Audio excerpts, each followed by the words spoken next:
नमस्कार. नवऱ्याने म्हटलं 4 वाजताचा चहा घेऊ नको, तर चहाच्या जागी काहीतरी लागेल ना, तर मी जाणार होती क्लासला. तर चहा घेऊ नको म्हटलं, तर ठीक आहे.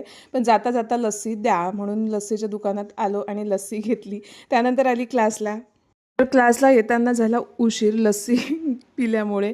तर सगळ्यात शेवट जागा मिळाली, तर शेवट जाऊन बसली आणि त्यानंतर आमचा क्लास सुरू झाला.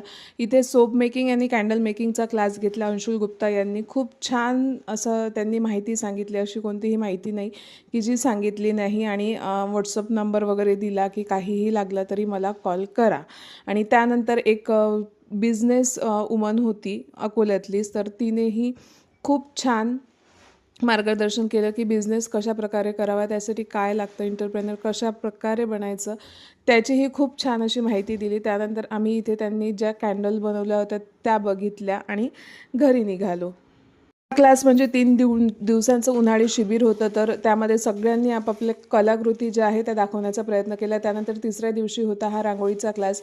या मॅमनीसुद्धा खूप छान प्रकारे रांगोळ्या, रेडीमेड रांगोळी कशी बनवायची ते सांगितलं. पण हा क्लास मी करू शकले नाही. त्याचे काही व्हिडिओज आले होते माझ्याजवळ, ते मी एडिट केले. त्यानंतर गरमीमुळे थोडेसे हाल होत होते, त्यामुळे टिकली राहणार नव्हती. तर कॅमेऱ्यात बघितलं टिकली नव्हती, पण टिकली गालावर होती आणि ती लावून घेतली. चला भेटू पुढच्या व्हिडिओमध्ये. व्हिडिओला लाईक, शेअर आणि सबस्क्राईब करा. Bye bye.